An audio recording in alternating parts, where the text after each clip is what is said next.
بسم اللہ الرحمن الرحیم۔ منہج کارپوریشن جدہ برائے پروڈکشن و ڈسٹریبیوشن آپ حضرات کی خدمت میں قصص الانبیاء کا مبارک سلسلہ پیش کرنے کی سعادت حاصل کر رہا ہے۔ اب آپ اس مبارک سلسلے کا 20واں حلقہ سماعت فرمائیں۔ انا للہ و انا الیہ راجعون۔ اور کیا کہ اور ہماری مسلمانوں کی مجموعی قوت کو تباہ کرنے کے لیے تیری بربادیوں کے مشورے ہیں آسمانوں میں۔ دشمن کہاں پہنچ رہا ہے، دشمن کہاں پہنچ رہا ہے اور کہاں کہاں وہ سوچ رہا ہے۔ ہنود و یہود دیکھ رہے ہیں کیسے مل رہے ہیں۔ آپ کو تو سوال ہی پیدا نہیں ہوتا۔ اور آپ ذرا تاریخ اٹھا کے دیکھیں کہ وہاں مسجد اقصیٰ گرائی جاتی ہے، وہاں بابری مسجد گرائی جاتی، کیوں؟ کیا کیا کیا جوڑ ہے ان میں؟ کیا جوڑ ہے، کیا وجہ؟ کبھی آپ نے دیکھا ہوگا کہ اب دیکھا ہے نا آپ نے، الگور کا نائب جو ہے وہ یہودی ہے۔ یہ 200 سال میں پہلا واقعہ ہے کہ کوئی نائب صدارت کے لیے یہودی کو منتخب کیا جائے۔ ملک عیسائیوں کا ہو، قوت عیسائیت کی ہو، اور نائب صدر کے لیے آئے یہودی جو 3% ہیں اس ملک میں۔ اور قانون یہ کہتا ہے کہ جب صدر، خدا نہ کرے اللہ رحمت کرے، ہر ملک کی حفاظت کرے، ہم تو کسی کی برائی نہیں مانتے، لیکن حالات کا شکار اگر یہ کہ حادثہ ہو جائے، صدر مر جائے تو کون صدر ہوگا؟ نائب۔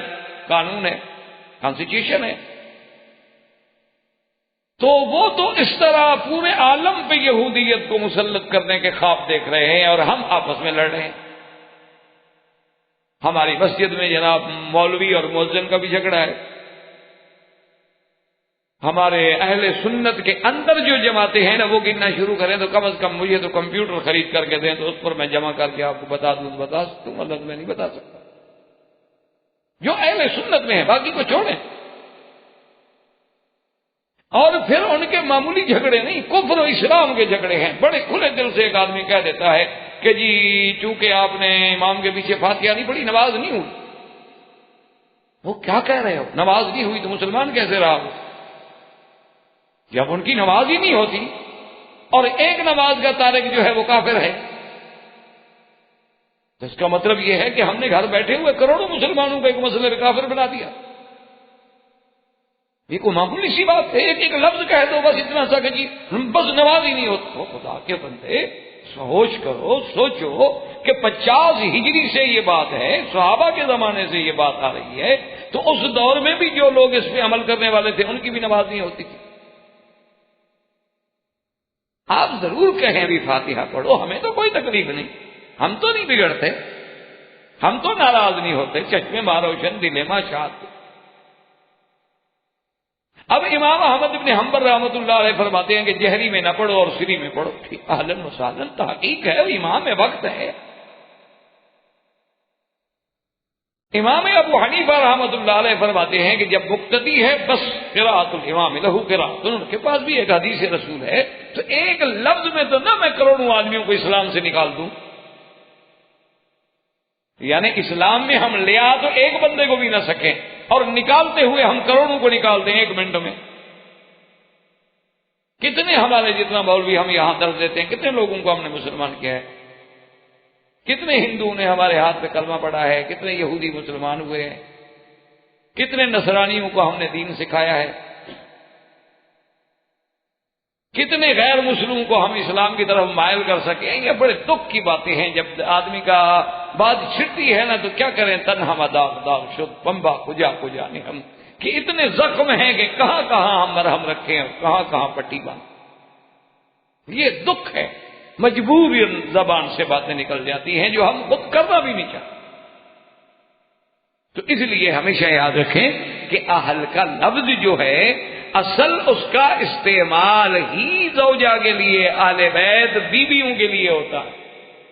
یعنی آج تک آپ کے محاورات جو اردو لکھنے والے لوگ ہیں نا جی، آپ جو ماشاءاللہ جس کو بڑا آپ گنگا جمنی تہذیب قرار دیتے ہیں نا، جس کو اس تہذیب میں بھی آپ لفظ عربی کا استعمال کرتے ہیں کہ جی میری اہلیہ بھی آئی، یعنی آج تک یہ، حالانکہ اردو زبان ہے، آپ کے ہاں اردو ہے، تلگو ہے، آپ کے ہاں ہندی ہے، آپ کے ہاں سنسکرت ہے، آپ کے ہاں گرمکھی ہے، بڑی زبانیں ہیں آپ کے ہاں، لیکن وہاں بھی جب کوئی مسلمان کسی کو خط لکھے گا تو صاحب یہ کیا آپ کو لکھا بھی اہلیہ محترمہ کو بھی میری طرف سے سلام عرض کر. تو لفظ اہلیہ یعنی ہمارے محاورات میں بھی بیوی کے لیے استعمال ہوتا ہے. تو اب دیکھیں کہ حضرت موسیٰ علیہ السلام کے ساتھ ماں سوائے بیوی کے تو کوئی ہے ہی نہیں. اور قرآن کیا کہہ رہا ہے کہ آپ نے کیا فرمایا؟ قال لأہلہم کثوا، آپ نے اپنے اہل سے کہا. مراد یہ ہے کہ اہل بیت جو ہے وہ ازواج ہوتے ہیں. اولاد تو پھر بعد کی چیز ہے، پہلے بیوی آئے گی تو بچہ پیدا ہوگا. اسی طرح یاد رکھیں کہ اصحاب پہلے ہیں، اہل اور اہل تو بعد میں ہیں. ایک اہل ہو لیکن وہ مسلمان نہ ہو تو پھر کیا ہوگا؟ حضرت نوح کا بیٹا ہے، بالکل خالص صلب سے ہے، اللہ نے فرمایا لیس من اہلک. تو اگر کوئی آدمی پہلے حضور کا کلمہ نہیں پڑھے گا تو پھر تو اہل بیت ہونے کا کوئی مقام ہی نہیں ہے. کلمہ جب پڑھیں گے تو آپ صحابی بنیں گے، صحابی کے بعد چونکہ قرابت داری تھی تو آپ اہل بیت بھی ہیں. اصل مقام تو وہ ہے کہ حضور کے ہاتھ میں بیعت کرنا اور اسلام لانا، ورنہ حضور کے کتنے رشتہ دار ہیں جو اسلام نہیں لے آئے. ابھی طالب چچا ہے، ابھی لہب چچا ہے، اور ابھی لہب کی بیوی ہے قرآن نے جس پہ اتنی بڑا سخت لفظ اللہ نے اتارے ہیں کہ قیامت تک پڑھے جائیں گے. تبت یدا ابی لہب وتب، اور آخر میں وامرأتہ حمالۃ الحطب فی جیدہا حبل من مسد. اس لیے ہمیشہ یاد رکھیں تو اہل سے مراد یہاں قرآن نے بتا دیا. اور اسی طرح دوسرے مقام اسر باہلک، اللہ نے لوط علیہ السلام کو حکم دیا کہ اپنے اہل کو یعنی بیوی اور بچیوں کو لے کے نکل جاؤ. تو وہاں بھی اہل میں سب سے پہلے بیوی شامل. سیدنا ابراہیم علیہ السلام کے ضمن میں بھی آپ پڑھ چکے ہیں کہ جب فرشتوں نے آ کے خوشخبری دی تو بی بی نے کہا عجیب بات ہے، آلد انا عجوز وہذا بالی شیخا، میں بوڑھی ہو گئی، میرا خامد بھی بالکل بوڑھا ہو گیا، اب تو ہم اس عمر سے بھی گزر گئے جہاں اولاد کی توقع ہوتی ہے، اب ہمیں اولاد ہوگی. قالوا اتعجبین من رحمت اللہ برکاتہ علیکم اہل البیت. تو اہل البیت وہاں صرف ابراہیم کی بیوی ہے اور تو کوئی ہے نہیں. اب جناب آگے دیکھیں اللہ کے قرآن کو، انی آنست نارا لعلی آتیکم منہا بخبر او جزوۃ من النار لعلکم تصطلون. حضرت موسیٰ علیہ السلام نے فرمایا کہ مجھے آگ محسوس ہوئی ہے، آپ یہیں ٹھہریں، اور یہ بھی ہو سکتا ہے کہ ہمیں اس آگ پہ کوئی بندے بھی مل جائیں، کیونکہ آگ علامت ہوتی ہے نا آبادی کی، روشنی کی. وہاں کوئی بندہ مل جائے تو میں کوئی خبر بھی لے آؤں، کوئی راستے کے بارے میں بھی معلومات کر لیں کہ ہم کہاں جا رہے ہیں، اور یا میں کچھ وہاں سے آگ کا شعلہ لے کے آؤں، کچھ لے کے آؤں آگ تھوڑی، تاکہ تم لوگ بھی آگ سینک سکو اور آگ کی گرمی سے فائدہ حاصل کر سکو. اب دور سے تو موسیٰ علیہ السلام نے دیکھا کہ نار ہے، حقیقتاً تو وہ نار نہیں تھی، وہ تو نور تھا. اور اسی طرح مسلم شریف کی بھی ایک روایت مبارک میں ہے کہ یہ نور تھا یا حجاب ناری، اللہ کے حجابات میں کوئی تو دیکھ نہیں سکتا. اور وہ نور اسی لیے ہمیشہ یاد رکھا کریں کہ علماء کہتے ہیں کہ نور اور نار میں شکل تو ایک جیسی ہوتی ہے لیکن فرق بڑا ہے. جیسے آپ لکھنے میں لکھیں نا شیر اور شیر، لکھنے میں تو کوئی فرق نہیں ہے نا، لیکن استعمال کرنے میں بڑا فرق ہے. کہیں شیر کو شیر سمجھ بیٹھے تو وہ تو پھر سبق پڑھا دے گا. حالانکہ دیکھنے میں اور لکھنے میں ایک چیز ہے. شیر شیر، نار نور مادہ بھی ایک ہے، اصل بھی ایک ہے، لیکن دونوں میں جو فرق ہے وہ آسمان و زمین کا فرق ہے. اس لیے ہمیشہ یہ نہ دیکھا کریں کہ چیز کیا ہے، ظاہر کچھ ہے، حقیقت کچھ ہے، باطن کچھ ہے، اور اس کے احکام الگ ہوتے ہیں. جیسے پرواز ہے دونوں کی اسی ایک فضا میں، کلگس کا جہاں اور شاہی کا جہاں اور. ورنہ پرواز تو دونوں اسی جہاں میں کر رہے ہیں. نماز تو آپ بھی پڑھتے ہیں ہم بھی پڑھتے ہیں، لیکن ملا کی اذان اور مجاہد کی اذان. یہ جو ہم کرایہ دار مولوی ہوتے ہیں ہماری اذانوں میں کون سا اثر رہے گا؟ اذان تو وہ ہوتی تھی نا جب بدر میں کھڑے ہو کے بلال دیتا تھا کہ ریت ہو، دشمن سامنے ہو، پاؤں جل رہے ہوں، کسی کمک کے ملنے کی امید نہ ہو، طاقت بالکل نہ ہو، سواری نہ ہو، ہتھیار نہ ہوں، تلواریں نہ ہوں، پتہ ہو کہ ہم نے اس میدان میں کل اسی میں ہم نے اللہ جانے شہید ہونا ہے، زخمی ہونا ہے، کیا گزرنی ہے، وہاں کھڑے ہو کے کہتے ہیں اللہ اکبر، پھر پتہ لگتا ہے، پھر اللہ کی رحمت آتی. فضائے بدر پیدا کر، فرشتے تیری نصرت کو. اب جب تک وہ نہ ہو، ہم تو جناب قالین بچھے ہوئے ہیں ماشاءاللہ، ایسی چل رہے ہیں، پھر اذان دیں تو کیوں نہ دیں، جیسے مرضی آئے دیں. اب تو امام کو بھی ضرورت نہیں پڑتی کہ سر پہ کپڑا رکھ لیں. یہ بھی نہیں آئے کہ مسئلہ سمجھے انہوں نے کہ سر سے کپڑا اتار کے پڑھانا جو ہے شاید زیادہ ثواب ہے. کیا کریں؟ حضور صلی اللہ علیہ وسلم نے پتہ نہیں کتنی نمازیں سر سے کپڑا اتار کے پڑھائی.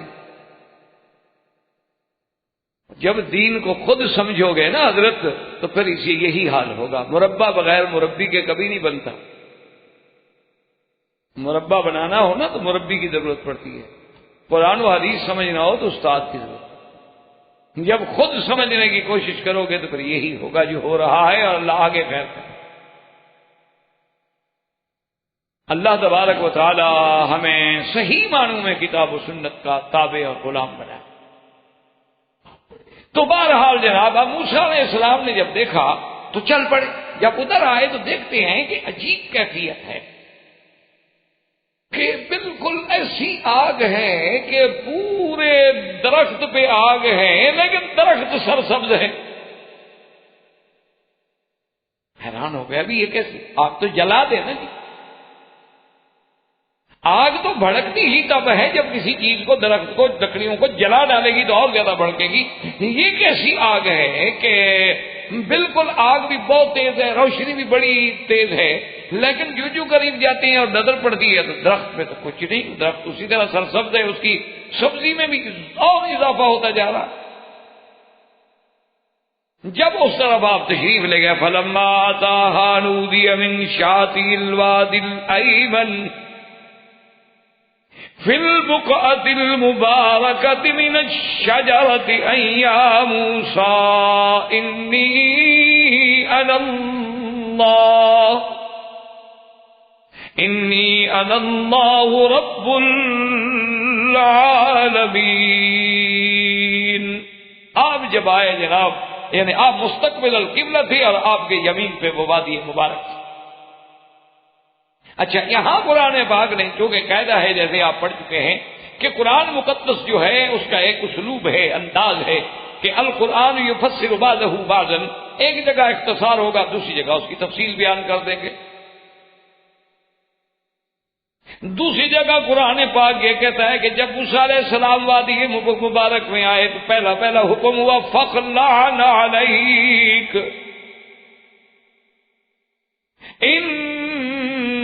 إِنَّكَ بِالْوَادِ الْمُقَدَّسِ طُوًى.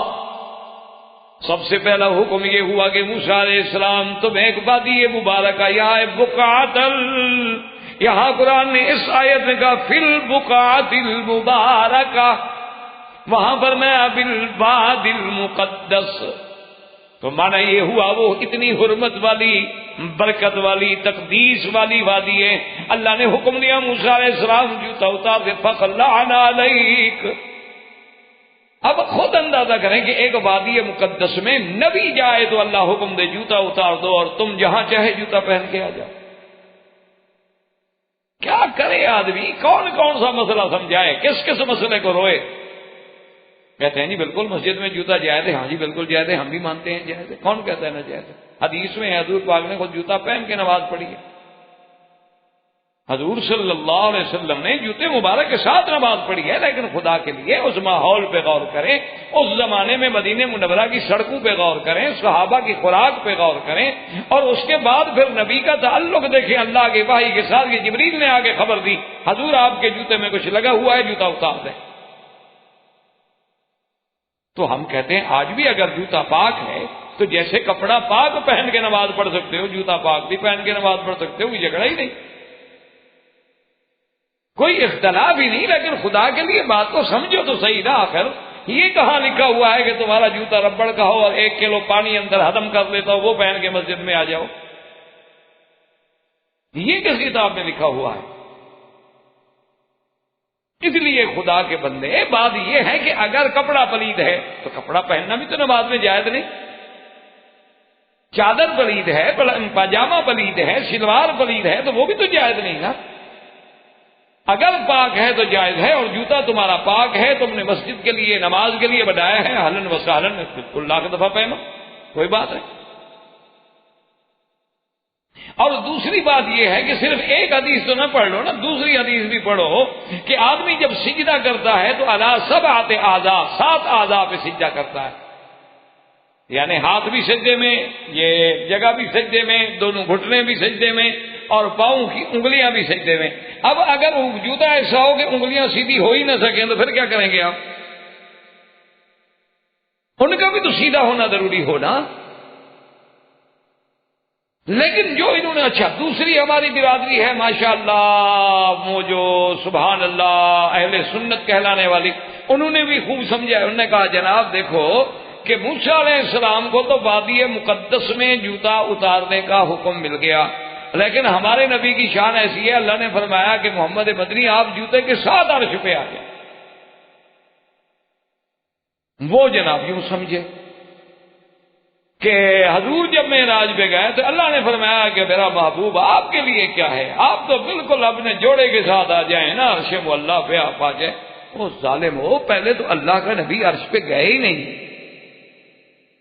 وہ خدا کا خوف کرو۔ معراج میں یہ کہاں لکھا ہوا ہے کہ حضور صلی اللہ علیہ وسلم عرش پہ بھی تشریف لے گئے؟ جب عرش پہ جانا ہی ثابت نہیں ہے تو پھر جوتے کا کیا معنی؟ اور پھر یہ کس کتاب میں لکھا ہوا ہے کہ اللہ نے فرمایا کہ میرے پاس آ جائیں، اس کا معنی یہ ہے کہ آپ جوتے بھی نہ اتاریں؟ کچھ ایسے تو نہیں کہ محبت میں آ کے خود دین کو بڑھا دیں، تاکہ پھر جناب یہ ہے کہ اگر دشمن یہ کہہ دے، مثلا ٹھیک ہے جی ہم تو ادب میں خاموش ہو جائیں گے، اگر کوئی مخالف یہ کہہ دے کہ جناب آپ ہمیں ثابت کریں کہ حضور صلی اللہ علیہ وسلم جوتا مبارک پہن کے عرش پہ گئے تھے، کون سی قرآن کی آیت ہے یا کون سی حدیث صحیح ہے، تو کیا جواب دیں گے؟ اس لیے حدود میں رہیں۔ حضور کا بڑا مقام ہے، معراج معنی ہی عروج کا ہے کہ یہ معراج کسی نبی کو بھی نصیب نہیں ہوا، کسی پیغمبر کو نصیب نہیں ہوا، لیکن اس میں آپ اپنی طرف سے ایسی باتیں تو شامل نہ کریں کہ پھر ہم دشمن کو جواب بھی نہ دے سکیں۔ وہ تو مقام ایسا ہے کہ وہاں بھی بندگی ہے، التحیات للہ والصلوات والطیبات، وہاں بھی نیاز ہے۔ وہ تو اللہ کے نبی، وہاں بھی موسیٰ علیہ السلام کہتے ہیں کہ حضور جا کے معافی مانگیں، کہا موسیٰ علیہ السلام بار بار جانے سے مجھے بھی ادب تقاضا کرتا ہے، کتنا معافی مانگے، 50 میں سے 5 تو رہ گئے، اور پھر بھی معافی مانگے۔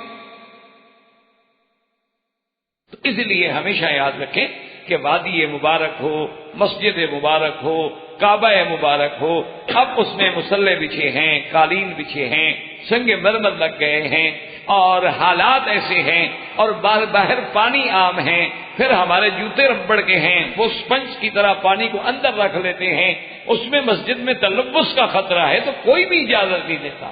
بات کو سمجھیں۔ ہاں اگر آپ نے دیکھا نہیں ہے، بعض لوگ باقاعدہ جوتے بنا لیتے ہیں، بھی ہر میں دھوپ میں طواف کرنا ہے، بار بار ماشاء پہن لیتے ہیں، کوئی اعتراض نہیں، اگر جوتا پاک ہے تو اہلاً و سہلاً، کوئی اعتراض نہیں، حدیث میں جب ثابت ہے تو آمنا و صدقنا۔ اب موسیٰ علیہ السلام جناب جب وہاں قریب آواز آئی کہ اننی انا اللہ رب العالمین، کہ موسیٰ علیہ السلام میں رب العالمین بات کر رہا ہوں، تو روایات میں آتا ہے کہ موسیٰ علیہ السلام کی زبان مبارک سے جو نکلا تو یہی نکلا کہ لبئی لبئی لبئی، حاضر یا اللہ، حاضر یا میں تو تیرا ایک بندہ۔ اب یہاں قرآن پاک کہتا ہے کہ وَأَنْ أَلْقِ عَصَاكَ، یہاں اختصار ہے، سورۃ طٰہٰ میں ہے وَمَا تِلْكَ بِيَمِينِكَ يَا مُوسَىٰ قَالَ هِيَ عَصَايَ أَتَوَكَّأُ عَلَيْهَا وَأَهُشُّ بِهَا عَلَىٰ غَنَمِي وَلِيَ فِيهَا مَآرِبُ أُخْرَىٰ۔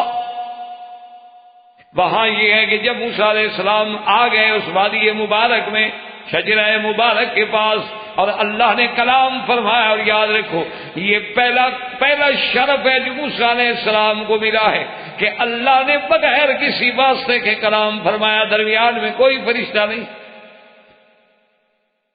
خود کلام ہو رہا۔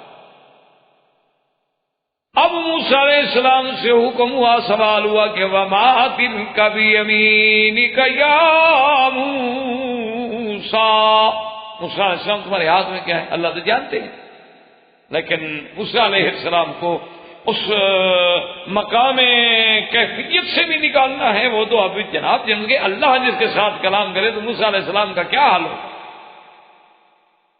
اور دوسری بات یہ ہے کہ تنبہ بھی ہو جائے، جب یاد دلایا جائے، آدمی کہا جائے نا کہ آپ جانتے ہیں کہ آپ کے ہاتھ میں جی کیا ہے، تاکہ وہ جاگے، سوچے، تیقن ہو جائے۔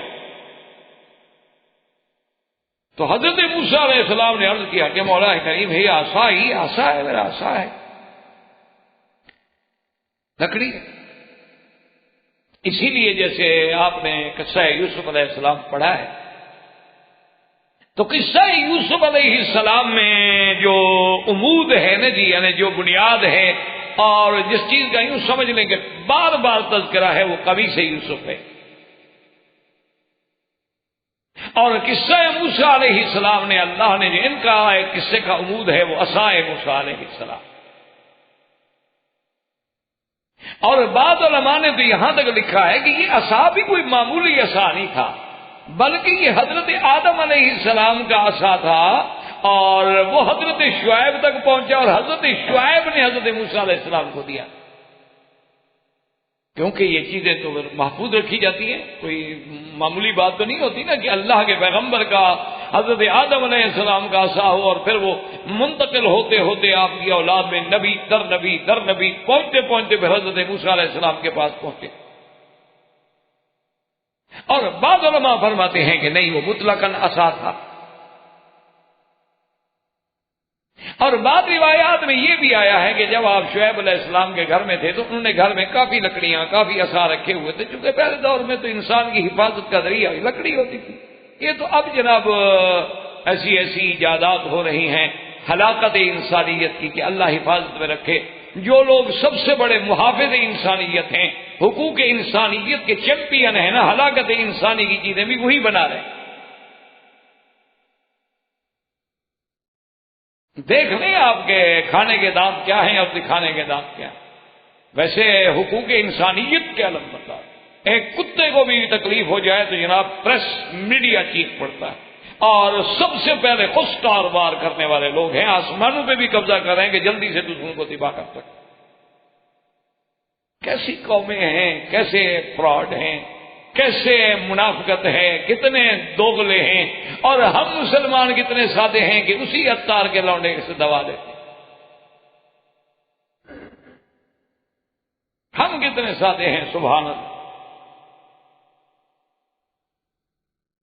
اب جناب یہ ہے کہ بعض علماء نے یہ لکھا ہے کہ حضرت شعیب کے گھر میں کافی لکڑیاں تھیں، تو اب بکریاں چرانے کے لیے تو ضرورت ہی لکڑی کی ہوتی ہے، تو حضرت شعیب علیہ السلام نے فرمایا موسیٰ علیہ السلام سے کہ بیٹا اندر جائیں، کافی لکڑیاں کھڑی ہیں، کوئی ایک لکڑی آپ پسند کر کے اٹھا لیں۔ تو خدا کی شان ہے کہ موسیٰ علیہ السلام کا ہاتھ اسی لکڑی پہ گیا جو حضرت آدم سے منتقل ہوئی تھی، کیونکہ آخر اٹھانے والا بھی تو نبی تھا نا۔ پھر تو جب وہ لکڑی لے کے آئے تو انہوں نے فرمایا کہ بیٹا میں کسی کو تو نہیں دیتا ہوں، لیکن اب تمہارے نصیب میں ہے۔ تو یہ وہ لکڑی تھی، اور بعد نے کہا کہ نہیں، قرآن نے پابندی نہیں لگائی، قرآن تو بالکل اپنے اسلوب سے قال ہی عصای، یا اللہ آپ جانتے ہیں، آپ عالم ہیں، لیکن یہ میرا لکڑی ہے، اتوکأ علیہا واہش بہا علی غنمی وَلِيَ فِيهَا مَآرِبُ أُخْرَى کہ پروردگار عالم میں کبھی تھک جاؤں تو ٹیک لگا دیتا ہوں، ذرا آسرا کر دے، سہارا مل جاتا ہے، آدمی ٹیک لگا دیتا۔ وَأَهُشُّ بِهَا عَلَىٰ غَنَمِي اور اپنے بکریوں کو چرانے کے لیے درختوں کی پھلیاں پتے اتارنے ہوں تو لکڑی مار کے اتار لیتا ہوں۔ وَلِيَ فِيهَا مَآرِبُ أُخْرَى اور پھر اس لکڑی میں اور بھی میری کئی کام ہیں، کئی فائدے ہیں جو میں ان سے حاصل کرتا ہوں۔ علماء نے لکھا ہے کہ سوال تو یہ تھا کہ تیرے ہاتھ میں کیا ہے، جواب اتنی کافی تھا کہ یہ عصا ہے، لیکن لمبے جواب دینے کی وجہ کیا تھی کہ موسیٰ علیہ السلام نے دیکھا کہ آج رحمت اور اللہ تبارک و تعالیٰ کی مغفرت اور رحمت کی گھڑی ہے کہ خدا میرے ساتھ کلام کر رہے ہیں، تو جب اپنے محبوب سے کلام ہو تو جتنی لمبی کر سکتا ہوں اتنی کر لوں، جتنی بات لمبی ہو سکتی ہے، اگر موقع ہے تو روز تھوڑا ملے گا، اس لیے بات کو ذرا لمبا کرنا شروع کر۔ آپ دیکھیں نا کوئی آدمی آپ کو ملنے آئے تو وہ آپ پھر بات سے بات خود پیدا کرتے ہیں، اور جس کو آپ نے ٹرکانا ہو تو ابھی وہ دروازے پہ کھڑا ہو آپ نسخہ پہلے لکھ لیتے ہیں، مرض کا بھی پتہ لگ جاتا ہے مریض کے دیکھنے سے۔ اور اگر مہربانی کرنی ہو تو جناب پھر جو باتیں نہ پوچھنی وہ بھی آپ پوچھتے ہیں کہ جی آپ پیدا کب ہوئے تھے، کام کیا کرتے ہیں، آپ کو پہلے بھی کبھی یہ تکلیف ہوئی تھی؟ بھائی میں اس تکلیف کو ٹھیکیدار ہوں، پہلے بھی مجھے ہمیشہ یہی ہوتی رہی ہے، میرے گلے میں کانٹا پھنسا ہوا ہو لندن کے کرام بل ہاسپٹل میں، اور وہ جناب میری انویسٹیگیشن، میں نے کہا تفتیش بعد میں کرنے، پہلے مریض کا کانٹا تو نکالیں نا، میں نے کوئی جرم تو نہیں کیا ہوا، تفتیش آپ بعد میں کریں، انویسٹیگیشن اپنی رہنے دیں۔ میرے حلقے میں کانٹا ہے، میں بول نہیں سکتا، میں تھوک نہیں نکل سکتا، اور آپ جناب مجھ سے آپ کا نام کیا ہے، آپ کا باپ کیا کرتا تھا، آپ کا دادا کیا کرتا تھا، آپ کا فلاں کا، کوئی کچھ بھی نہیں کرتا تھا، آپ کیا کرتے تھے، میں کچھ بھی نہیں کرتا ہوں، یہ کانٹا کھانے آیا تھا بس، آپ مجھے مہربانی کریں میری جان چھوڑیں۔ تو یہ باتیں جو ہے نا جی، اچھا ان کی تو یہ ایک عادت بن گئی، روٹین ہے، اللہ ہدایت دے ہمیں بھی انہیں بھی۔ تو بہرحال لیکن موسیٰ علیہ السلام نے جب بات کی تو اس لیے کہ یہ مقام ہے رحمت خدا بندی کا مقام ہے، اس لیے حکم ہے نا کہ جب رحمت ہو نا، جب دعا مانگ رہے ہو اور دل لگ رہا ہو نا دعا مانگنے میں، تو پھر دعا اور لمبی کرو، اس کا معنی ہے کہ اب رب راضی ہے، تمہیں مانگنے کی توفیق دے رہا۔ اور جب دعا مانگ رہے ہو کہ اللہ میاں رحمت فرما دے، اور اللہ میاں ہمارے حالات ٹھیک کر دے، اللہ میاں ہمیں رزق عطا، پتہ کوئی نہیں کہ میں کیا مانگ رہا ہوں، تو پھر بہتر ہے کہ جلدی جلدی ختم کر دو کہ کہیں بے ادبی سے اللہ ناراض نہ ہو جائے، کہ مانگ مجھ سے رہے ہو اور قلب اللہ غافل دل کے ساتھ، برزباں تسبیح ہو در دل گاؤ خر، زبان پہ سبحان اللہ ہے اور دل میں خیال ہے کہ میرے گدے کا کیا حال ہوگا، اس کو کسی نے گھاس ڈالی ہوگی کہ نہیں ڈالی ہوگی۔ یہ اصول ہے کہ جب جاؤ نا، اچھا دیکھو نا، کبھی کبھی آپ کو بھی تجربہ ہوا ہوگا کہ آپ ملتزم پہ جائیں، مقام ابراہیم پہ جائیں، حتیم میں جائیں، طواف کریں اور آپ دعا کریں تو آپ کا دل لگتا ہے، آپ کا شوق ہوتا ہے میں اور کر لوں، اور کبھی یہ تیاری شروع کر دیا اس کو پورا کر لوں۔ اس لیے جب دل لگے نا سمجھو کہ یہ رحمت کی گھڑی ہے، اللہ کہتا ہے میرے بندے مانگ، میں آج دینے پہ راضی ہوں، اسی وقت سے فائدہ اٹھایا کر، وہی تو وقت ہوتا ہے لینے کا۔ بادشاہ ہر وقت تو راضی نہیں ہوتے نا، بادشاہ تو بادشاہ ہوتے ہیں، تو وہ تو بادشاہوں کا بادشاہ ہے، پکارتے رہو مرضی اس کی نہ سنیں۔ اللہ کے نبی یعقوب علیہ السلام بھی کئی سال پکارتے رہے، نہیں سنا، ایوب علیہ السلام کی نہیں سنی، تو ہم کون ہیں؟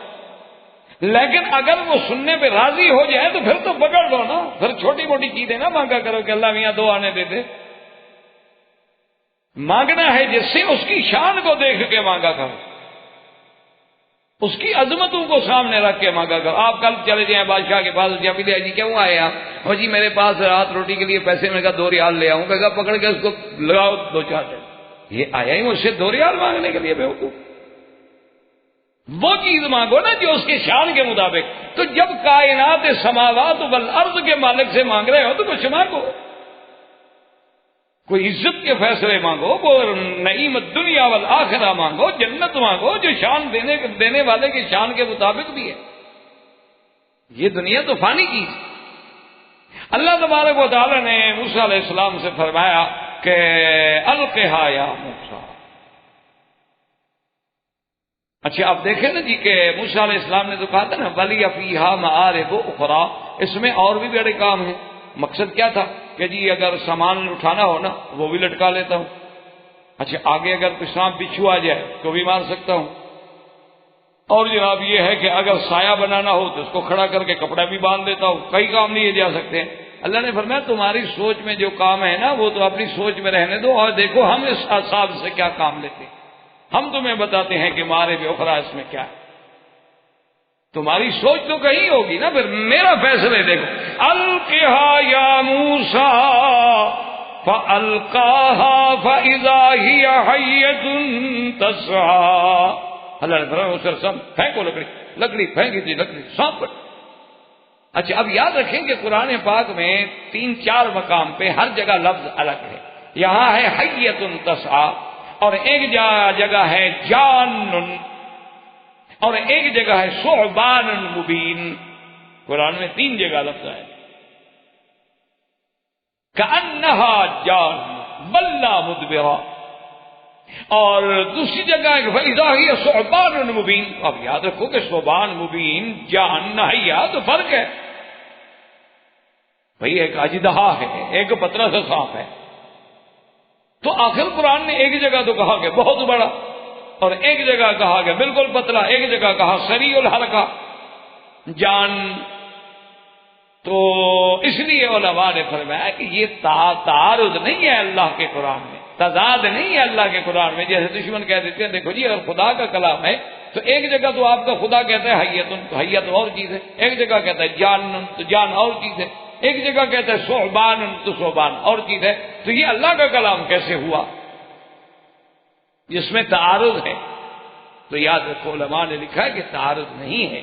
اصل بات یہ ہے کہ کیفیت بھی الگ الگ ہے نا. ایک کو وہ وقت ہے جب موسیٰ علیہ السلام نے آسا ڈالا، ایک وہ وقت ہے کہ جب فرعون کے سامنے آسا ڈالا، ایک وہ وقت ہے جب جادوگروں کے سامنے آسا ڈالا. تو حالات اور وقت کے مطابق جیسے ضرورت تھی، سانپ تو لکڑی تو وہی تھی لیکن کیفیات اس کی مختلف. اور بعض علماء کرام نے لکھا ہے کہ چاہے وہ بڑا ہو لیکن خفت میں، حرکت میں ایسے تیز تھا جیسے پتلا ہو. یعنی ایک چیز بعض اوقات ایک موٹا سانپ ہے، ہل نہیں سکتا، پڑا ہوتا ہے، لیکن بعض موٹا بھی ہے اور سریع الحرکت بھی ہے. اس میں یہ ساری صفتیں تھیں.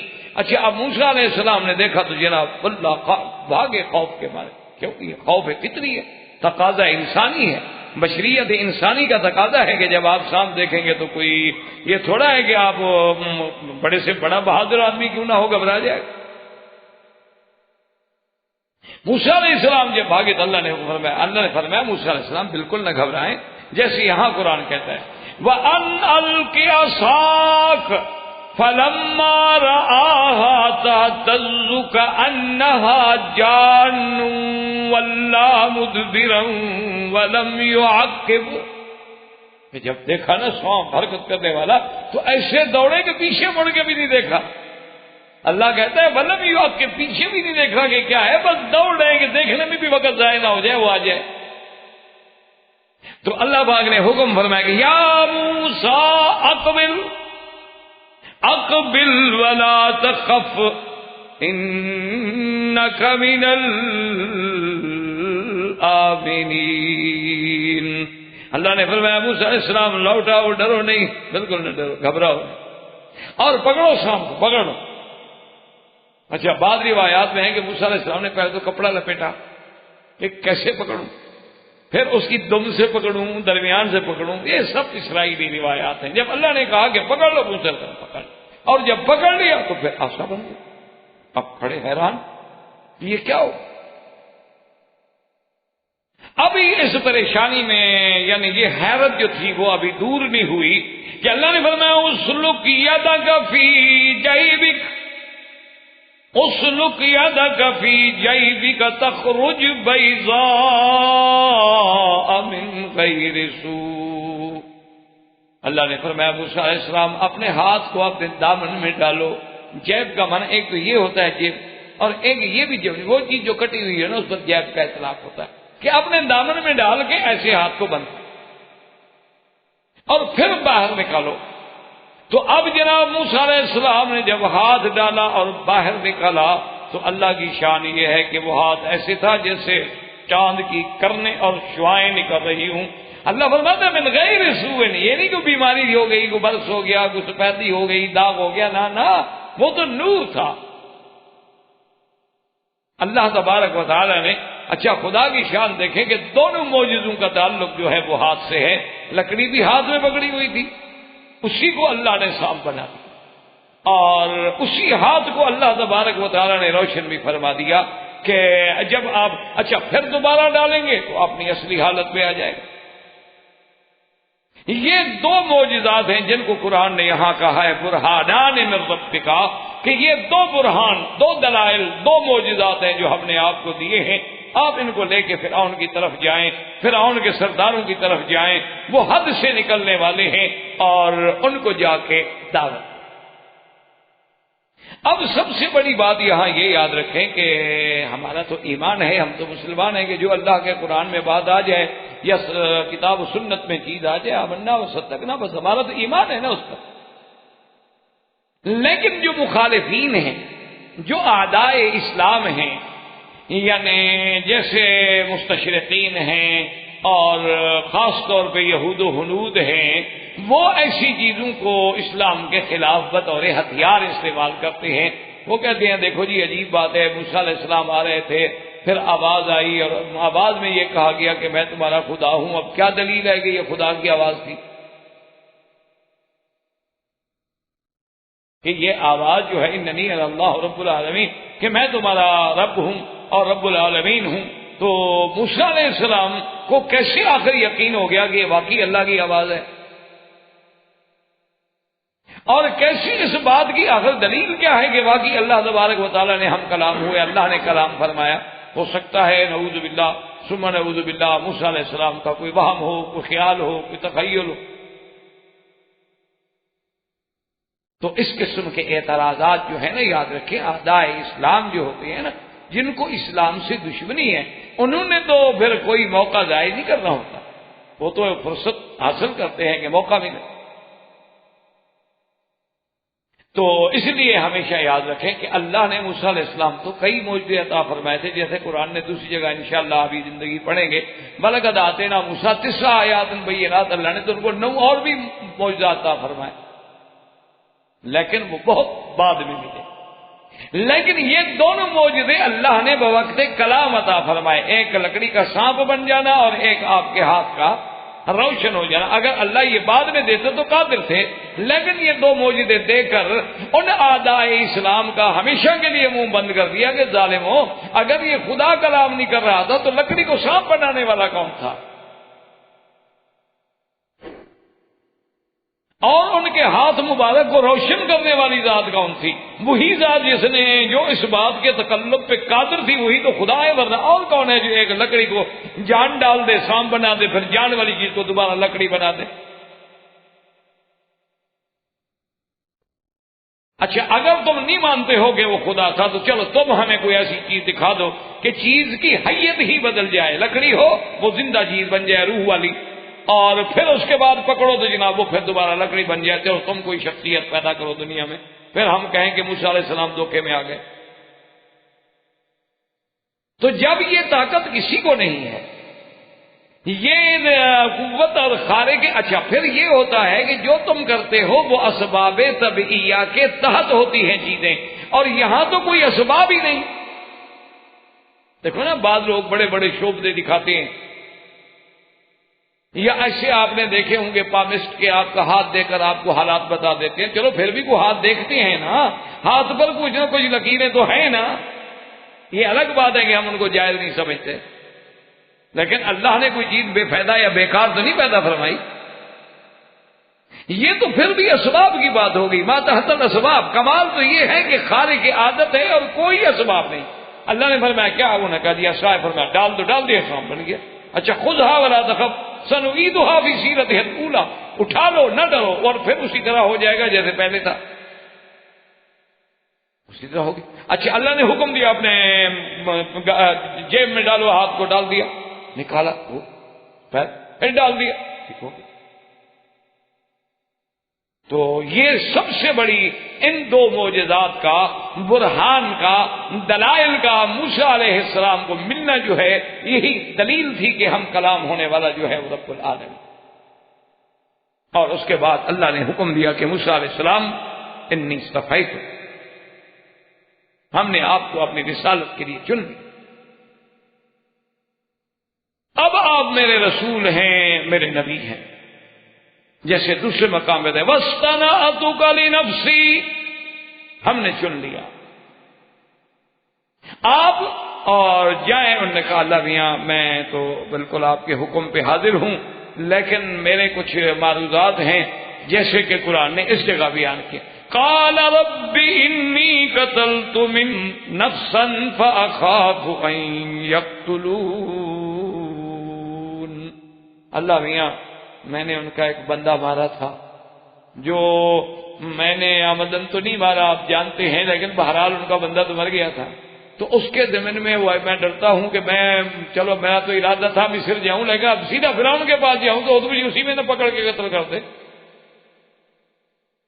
اور دوسری بات یہ ہے میرا اللہ کہ میری زبان جو ہے وہ اتنی فصیح نہیں ہے، کیونکہ وہ لکنت آ گئی تھی نا انگارہ رکھنے سے۔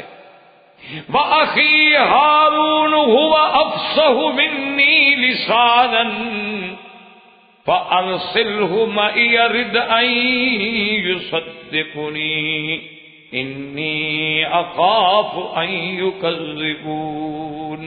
اور میرا اللہ آپ جانتے ہیں کہ میرا بھائی جو ہے حضرت ہارون علیہ السلام بڑا فصیح اللسان ہے، خطیب ہے، اور کوئی تو ہو میری تصدیق کرنے والا، میں ڈرتا ہوں وہ تو مجھے جھوٹا کہیں گے، تم کیسے نبی بن گئے۔ اللہ تبارک و تعالیٰ نے موسیٰ علیہ السلام کی یہ دعا بھی منظور فرما دی۔ اللہ نے فرمایا اچھا ہم نے آپ کے بھائی کو بھی نبوت عطا فرمائی، اس لیے قرآن دوسری جگہ فرماتا ہے اذهبا إلى فرعون إنه طغى فقولا له قولا لينا لعله يتذكر أو يخشى۔ اللہ نے فرمایا کہ تم دونوں جاؤ فرعون کے پاس اور جا کے اس کو بات کریں، لیکن دیکھیں میرے مولا کی شان، اللہ فرماتے ہیں اللہ جانتے ہیں کہ فرعون مسلمان نہیں ہوگا، یہ بھی اللہ جانتے ہیں، اللہ کے تو علم میں ہر چیز، لیکن ہدایات دیکھیں، تعلیم دیکھیں کہ نظام الگ چیز ہوتا ہے، علم الگ چیز۔ ایک ہے نظام کہ قانون بنا دیا گیا اس پہ عمل ہوگا، ایک ہے کہ وہ جانتے بھی ہیں، یہ الگ بات ہے۔ فرمایا کہ جائیں اور بات کریں تو بڑی نرم بات کریں، قولا لہو قولا لینا۔ تو اسی سے ذرا اندازہ کریں کہ جب آپ دین کی بات کریں، دعوت کی بات کریں، تبلیغ کی بات کریں، کسی کو دین کا مسئلہ سمجھائیں تو خدا کے لیے نرم بات کریں۔ ادعو الی سبیل ربک بالحکمت والموعظۃ الحسنہ، بگڑ نہ جائیں، سخت بات نہ کریں، طنز نہ کریں، تنقید نہ کریں، محبت کے ساتھ دعوت دیں، اسی میں تاثیر ہوتی ہے۔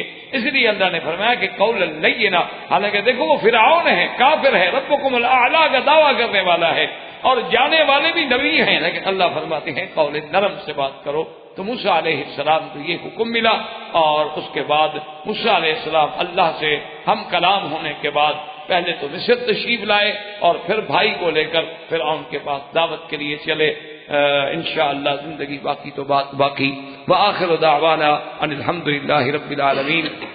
برادران اسلام، واجب الاحترام بزرگوں، دوستوں، بھائیوں، عزیز نوجوانوں، سلسلہ قصص الانبیاء علیہم الصلاۃ کے ضمن میں ہم سیدنا موسیٰ علیہ السلام کے قصہ مبارک کو پڑھ رہے تھے۔ سیدنا موسیٰ علیہ السلام نے حضرت شعیب علیہ السلام کے پاس 10 سال کی مدت جو اوفل اجلین ہے پوری فرمائی، اور اپنی بیوی کو لے کے پھر آپ دیار مصر کی طرف روانہ ہوئے کہ اب وقت بہت گزر گیا، حالات تبدیل ہو گئے ہیں۔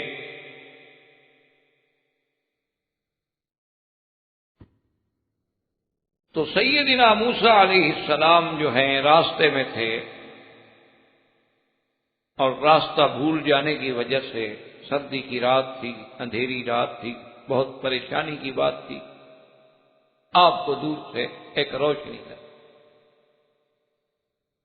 آپ جب اس جگہ پہنچے تو اللہ تبارک و تعالی نے حکم فرمایا کہ فخلع نعلیک انک بالوادی المقدس طوی، کہ موسیٰ علیہ السلام اپنے جوتے اتار دو، ایک وادی مقدس۔ اور اللہ تبارک و تعالی نے موسیٰ علیہ السلام کو شرف کلام بخشا، اور یہ شرف کلام جو ہے یہ خصوصی شرف، بات کو سمجھ لیں، کیونکہ اللہ تبارک و تعالی نے ایک قانون بنایا ہے، قدرت کا ایک نظام ہے، ایک اصول ہے کہ کسی بندے سے اللہ تبارک و تعالی اگر بات فرمائیں گے تو وحی بھیجیں گے، یا اللہ تبارک و تعالی جو ہے اپنا قاصد بھیج دیں گے، فرشتہ بھیج دیں گے، یا اس کے دل میں بات ڈال دی جائے گی، یا جو اللہ کے حجابات ہیں ان حجابات سے، یعنی حجابات کے بعد بات ہوگی، حجابات کو دور نہیں کیا جائے۔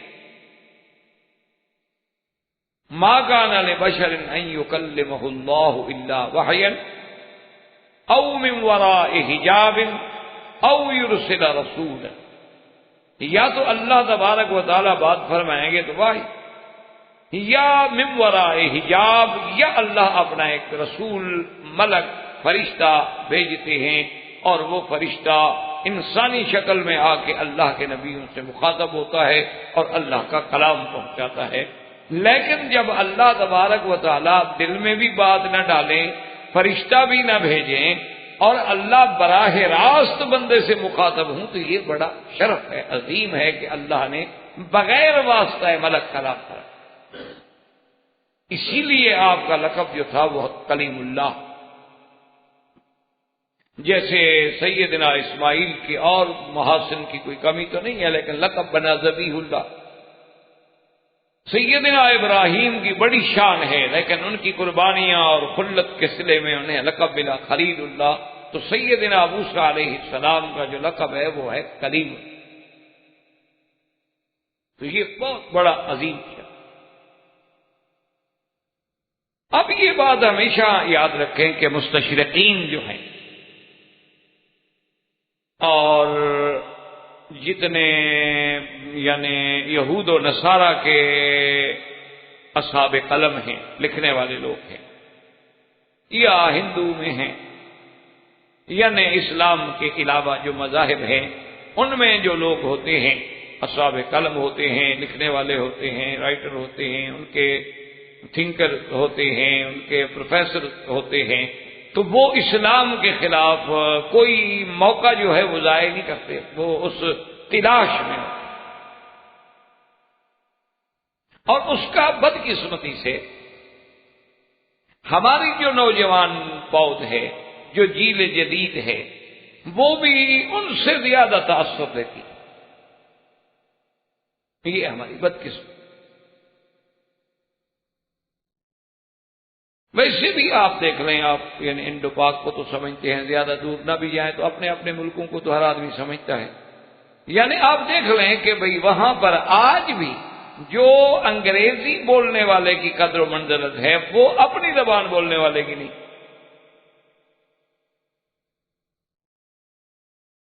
یعنی بڑے سے بڑا ادیب ہوگا آپ کے ملک میں، اور بڑے سے بڑے اس نے شاہ پارے لکھے ہوں گے، لیکن اس کو کوئی اہمیت نہیں دے گا، لیکن انگریزی کا کوئی پروفیسر ہوگا تو پوری یونیورسٹی میں اس کا اٹھنا بیٹھنا اس کا نام ہوگا۔ اور دشمن کی تخطیط ایسی ہے کہ ذریعہ تعلیم اس نے پورے ان ملکوں میں جہاں جہاں اس نے تسلط اپنا قائم کیا، جہاں جہاں استعمار پہنچا، اس نے سب سے بڑا جو چالاکی کی وہ یہ ہے کہ ذریعہ تعلیم جو ہے وہ انگریزی رکھا۔ پوری ملک کے نظم و نسق کو چلانے کے لیے ایڈمنسٹریشن جو ہے اس کا جو طریقہ کار ہے وہ انگریزی میں رکھا۔ جو ان کے پولیس ایکٹ ہیں، پبلک لا ہیں اور پرسنل لاز ہیں، اور جناب آپ کے کورٹوں کا نظام ہے وہی لارڈ میکالے کا انگریزی میں، یعنی آپ کی عدالتیں آپ کے ملک کی ہیں، لیکن آج بھی وکلا انگریزی میں بحث کریں گے، جج انگریزی میں فیصلہ لکھیں گے۔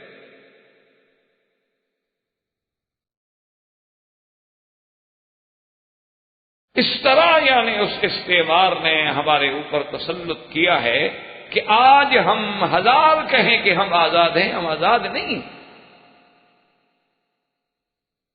آج ہم بڑے دھڑلے سے کہتے ہیں ہمارے ملک آزاد ہے، غلط بات۔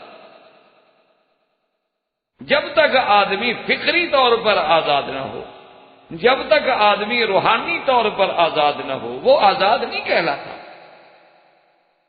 ایک گھر علیحدہ بنا لو تو کیا آزاد ہو گئے؟ گھر علیحدہ بنانے سے تو آزادیاں نہیں ملتی۔ تو یہ ہماری دراصل بنیادی بدقسمتی ہے، ورنہ اور بھی ملک ہیں۔ ابھی آپ جرمنی کو دیکھ لیں، جاپان کو دیکھ لیں، چین کو دیکھ لیں، فرانس کو دیکھ لیں، وہ نہیں انگریزی بولتے، جاننے کے باوجود نہیں بولتے۔ ان کے بعد انگریزی زبان میں بڑی بڑی ڈگریاں ہوتی ہیں لیکن نہیں بولتے، کہتے کیوں؟ ہماری زبان نہیں ہے۔ لیکن ایک ہم ہیں غلام در غلام۔ کبھی ہم پہ کفر نے، انگریز نے سرداری کی، کبھی ہندو نے سرداری کی، کبھی سکھوں نے سرداری کی، کبھی اپنوں نے سرداری کی۔ ہم ہر حال میں غلام ابن غلام ابن غلام رہے۔ تو پھر غلاموں کے مقدر میں تو یہی ہوتا ہے جو ہمارے ساتھ ہو رہا ہے۔ تو اس لیے ہمارا جو جیل جدید ہے ان کو بھی بدقسمتی سے یعنی یہ دماغوں میں بیٹھ گیا ہے کہ وہ بھی ان کی کتابیں پڑھ کے تاثر لیتے ہیں۔ یعنی آپ یقین فرمائیں کہ میں قرآن پاک کی تفسیر پڑھانے کے لیے سیدنا موسیٰ علیہ السلام کے واقعہ مبارک پر اللہ مجھے توفیق دے، میں ایک سال بھی انشاءاللہ درس دے سکتا ہوں، لیکن آپ کے ہاں اس کا کوئی کمال نہیں ہوگا اگر میں کہوں کہ مسٹر گبن نے یہ لکھا ہے، شیکسپیئر نے یہ لکھا ہے، کہیں گے یہ مولوی پڑھا لکھا۔ اب اس سے بڑی بدقسمتی کیا؟ یعنی جو اللہ کی زبان نہیں، جو رسول کی زبان نہیں، جو قرآن کی زبان نہیں، جو اسلام کی زبان نہیں، وہ اگر میں بات کر لوں ایک جملہ ٹوٹا پھوٹا بھی تو کہیں گے یہ اچھا پڑھا لکھا۔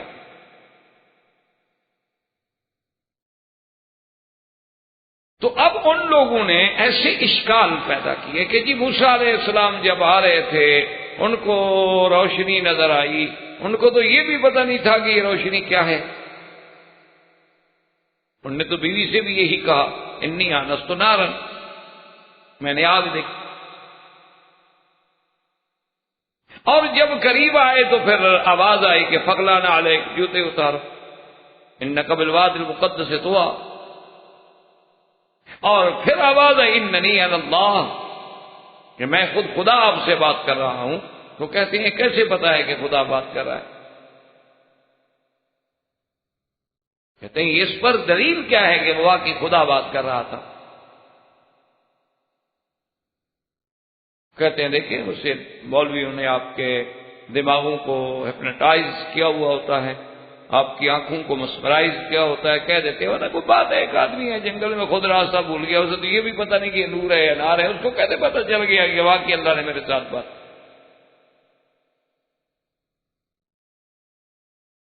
اور ہماری جیل جدید جب پڑھتی ہے، جب ہمارا نوجوان طبقہ پڑھتا ہے تو فطرتاً وہ اسلام سے اور قرآن سے بدظن ہوتا ہے۔ وہ کہتے ہیں اب ایک بات تو ٹھیک ہے نا، اگر موسیٰ علیہ السلام کو کہتے پتہ چلا کہ خدا ہے، دیکھو جی ہے تو لاجک نا۔ اب ایک مولوی جو میں کہہ دیتا ہوں کیا مولوی کی بات مان لیں ہم؟ اس کا انجام نتیجہ یہ نکلتا ہے کہ وہ لاکھ اپنے آپ کو مسلمان سمجھے لیکن اللہ کے ہاں وہ اسلام سے نکل چکا ہوتا ہے۔ ابھی جب قرآن کو مان ہی نہیں رہا، جب قرآن کہہ رہا ہے تو بات ختم ہوگی، اس میں مولوی کی بات تو تب ہوتی کہ مولوی نے لکھا ہوتا قرآن۔ تو اگر قرآن پہ ایمان ہے تو قرآن کہہ رہا ہے کہ اللہ فرماتے ہیں کہ میں نے کلام کیا، تو بات مسلمان کے لیے اتنی کافی۔ اب اس پر اس شکوک و شبہات کا پیدا ہونے کا معنی کیا ہے کہ ہمیں قرآن پر شکوک و شبہات پیدا ہو گئے۔ لیکن اصولی بات یاد رکھیں، یہ تو خیر الزامی جواب ہے، اس پر بھی وہ اگلے کہہ دیتے ہیں دیکھو جی وہی بات آ گئی نا، مولوی نے پھر تمہیں ڈرا دیا نا جہنم سے، وہ جواب تو نہیں دیا نا جی۔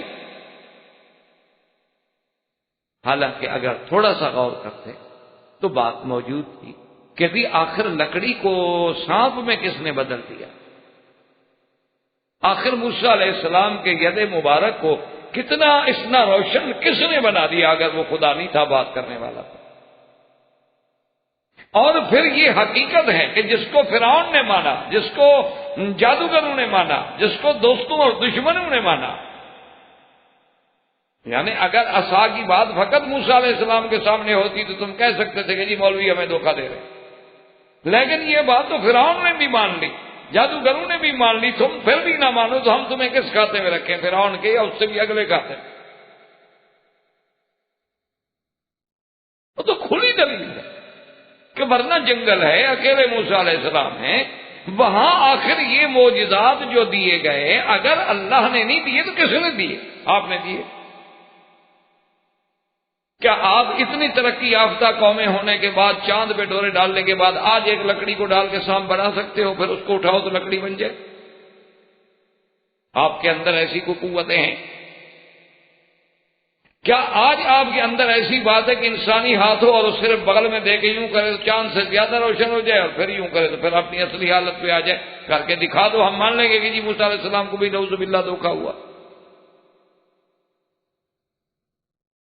اور اگر یہ باتیں تم کرنے سے قاصر ہو، اچھا پھر یہ ہاتھ اور معجزہ 2 آدمیوں نے دیکھا ہوتا، 4 آدمیوں نے دیکھا ہوتا تو آپ اعتراض کر سکتے تھے کہ جی موسیٰ علیہ السلام کی پارٹی کی بات ہے۔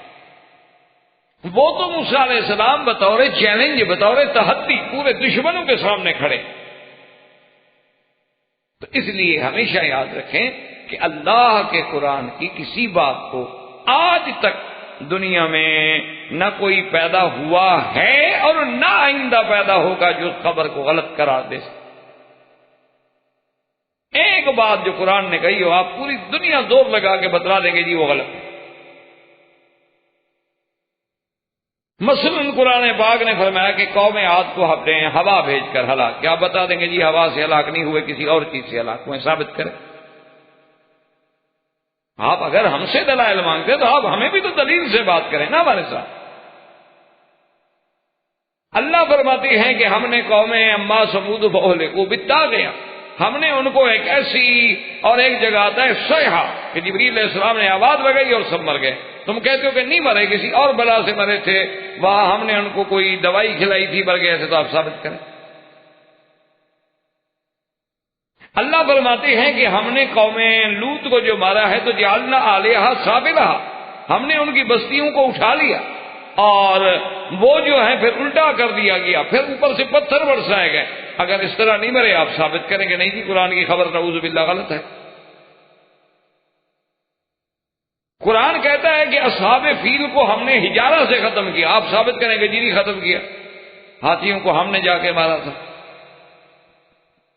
کوئی بات تو ثابت کرے نا کہ قرآن نے جو خبر دی ہے، چاہے وہ زمانہ ماضی کے بارے میں، چاہے وہ زمانہ حال کے بارے میں، چاہے وہ اقوام و ملل کے بارے میں، چاہے وہ کسی پیشین کوئی کے بارے میں، ایک بات غلط ثابت کر۔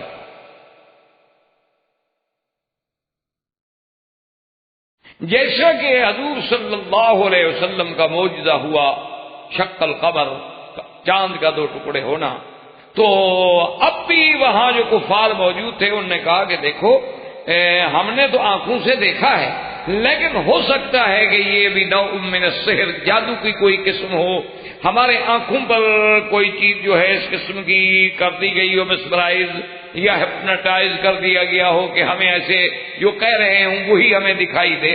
ایسا کرتے ہیں کہ جو لوگ باہر ہیں ان پر تو کسی نے جادو نہیں کیا نا، وہ کل جب آئیں گے تو ان سے پوچھیں گے کہ بھی آپ لوگوں نے بھی دیکھا چاند 2 ٹکڑے ہوا؟ اگر وہ بھی تصدیق کرتے ہیں تو پھر تو ماننا پڑے گا۔ اور دوسری بات یہ ہے کہ چلو حضور صلی اللہ علیہ وسلم سے پوچھتے ہیں کہ جناب ہمارا ایک قافلہ جو ہے وہ تجارت کے لیے گیا ہوا تھا بیت المقدس، اور وہ قافلہ جو ہے وہاں سے چل پڑا ہے، آپ نے وہ دیکھا کہاں تھا؟ کیونکہ آپ فرماتے ہیں میں براق پہ گیا ہوں، تو اس کا مطلب ہے کہ راستہ پر یہی ہے۔ ہمارا قافلہ اونٹوں پہ گیا، اگر آپ جاتے ہوائی جہاز سے پھر تو ٹھیک ہے کہ آپ نے نہیں دیکھا۔ تو یہ جا کے ہم چیلنج کر دیتے ہیں حضور صلی اللہ علیہ وسلم کو. تو حضور صلی اللہ علیہ وسلم کی خدمت میں آئے، آ کے پوچھا. آپ نے فرمایا کہ ہاں وہ قافلہ میں نے دیکھا تھا اور وہ قافلہ فلاں جگہ تھا، بلکہ جب قافلے والے آ جائیں تو ان سے تصدیق کر لینا میرے جانے کی کہ میری سواری جب گزری تو ان کا ایک اونٹ جو تھا وہ بدکا اور ان پر فلاں بندہ جو بیٹھا تھا وہ گر گیا اور اس کی ٹانگ بھی ٹوٹ گئی. اب تک کیا یہ دیکھتے ہیں جی اتنی تفصیل سے خبر. جب قافلہ آ گیا پوچھا، انہوں نے کہا ہاں جی بالکل ٹھیک ہے، ایسے کوئی تیز رفتار چیز گزری، ہمارا اونٹ ڈر گیا، میں گر گیا، میری ٹانگ بھی ٹوٹ گئی، اور تھا بھی میں فلاں جگہ جو جگہ حضور نے بتائی تھی. تو اب اگر کوئی چیلنج کرے کہ نعوذ باللہ نہیں جناب یہ بات ہم نہیں مانتے، تو پھر تو وہ کوئی عقل کا اندھا ہوگا، یا ہم کہہ دیں گے کہ وہ کوئی معاند ہوگا، کوئی ضدی ہوگا. ہاں ایک بات ہوتی ہے کہ کوئی آدمی ایسی بات ہم سے منوانا چاہے کہ آج ہزاروں سال کے بعد وہ کہے کہ ہمارا دیوتا، ہمارا بھگوان جو ہے اس نے دودھ پینا شروع کر دیا ہے، تو یہ اچھمبے والی بات ہو سکتی ہے. یہ بات تو ہو سکتی ہے قابل چیلنج. یہ بات تو ہو سکتی ہے کہ یار اتنے عرصے کے بعد تمہارے دیوتا کو بھوک لگی، اور پھر تمہارا دیوتا، لوگ بڑے ہوتے ہیں 1000 سال میں اتنی ترقی کی کہ ابھی بھی دودھ پینے والا بچہ ہے، ابھی تو وہ خود انگلی پکڑ کے چلنے کا محتاج ہے، تمہیں کیا راستہ دکھائے گا؟ یہ بات تو قابل چیلنج ہو سکتی ہے، لیکن قرآن کی کوئی بات چیلنج نہیں کر سکتے آپ. قرآن تحدی کر چکا ہے کہ کسی میں جرت ہے تو آؤ میرے مقابلے. اور وہ چیلنج حضور کے زمانے میں نہیں تھا، اب بھی ہے. یعنی آپ بڑے سے بڑا جینیس آدمی لے آئیں، اتنی کتاب جو ہے نا وہ اور کوئی کتاب یاد کر کے ہمیں دکھا دیں. چلو اور زیادہ لمبی چوڑی بحثوں میں ہم نہیں جاتے کہ 30 پارے کے برابر کوئی کتاب جو اس کو پسند ہو، اسے ناول پسند ہے ناول یاد کر لے، اسے کسی کا شعر و شاعری پسند ہے تو کوئی دیوان یاد کر لے، اسے ڈاکٹری سے بڑی دلچسپی ہے تو اتنی بڑی کتاب کوئی ڈاکٹری کی حفظ کر لے اور 2 رکعت نماز پڑھ کے کھڑے ہو جائے، ہمیں سنا دے الگ سے یہ تک. چلو 15-20 غلطیاں بھی معاف. ہم اس کے مقابلے پہ آپ کو 7 سال کا بچہ کھڑا کر کے پورا قرآن سنوا دیتے ہیں،